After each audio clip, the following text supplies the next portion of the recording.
इंजेक्शनसाठी ट्रीटमेंटसाठी यशस्वी retina care सेंटरची निवड केल्याबद्दल धन्यवाद. तुमचं इंजेक्शन चांगलं झालं आहे.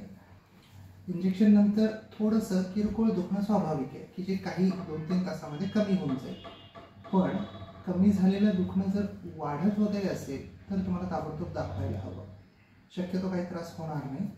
पण जर मध्येच काही थोडंसं दुखणं, लाल होणं, पाणी येणं स्वाभाविक आहे की काही एखाद दुसऱ्या दिवसात कमी होऊन जाईल. पण काही कारणास्तव समजा कमी होत असलेल्या हे सगळ्या गोष्टी, दुखणं, पाणी येणं, लाल होणं, या सगळ्या गोष्टी जर कमी होत असता असता मध्येच वाढल्या अथवा नजर आहे त्यापेक्षा जर कमी होऊ लागली तर मात्र तुम्ही ताबडतोब दाखवा. फोन करा या नंबरवरती आणि दाखवायला या. त्यासाठी अपॉइंटमेंटची वाट बघू नका आणि ताबडतोब अशा वेळी दाखवायला या. इंजेक्शन नंतर 2 ते 4 दिवस खाली छोटे छोटे बुडबुडे दिसणं स्वाभाविक आहे. ते बुडबुडे 2-4 दिवसात निघून जातात. त्याबद्दल चिंता करू नका.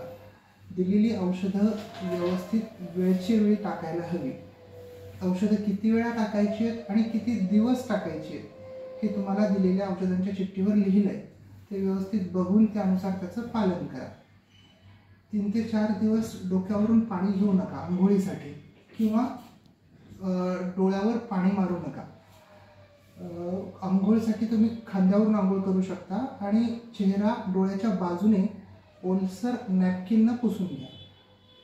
खूप पाणी नको त्यामध्ये, थोडंसं ओलसर हवं. चेहऱ्याच्या बाजूने डोळ्याच्या बाजूने चेहरा तुम्ही पुसून घेऊ शकता. डोळ्याला उगीच हात लावणं, दुसरा काही कपडा लावणं अथवा डोळ्यात धूळ जाणं या गोष्टी कटाक्षानं टाळायला हव्या.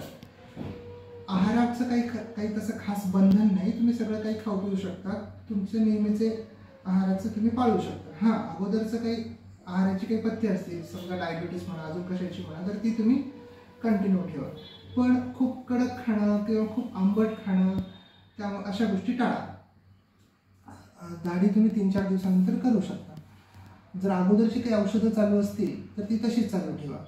अगोदरच्या औषधांचा या इंजेक्शनमुळे काही फरक करण्याची गरज नाही आहे. 2 दिवस इंजेक्शनच्या बाजूला झोपू नका. सरळ किंवा दुसऱ्या बाजूला झोपलं तर चालेल. तिसऱ्या दिवशी कसंही झोपलं तर चालतं. मुलांपासून थोडे दिवस 2 ते 3 आठवडे जपून राहा की हात वगैरे मारू शकतात. आणि एक 2-3 आठवडे प्रवास टाळता आला तर बघा.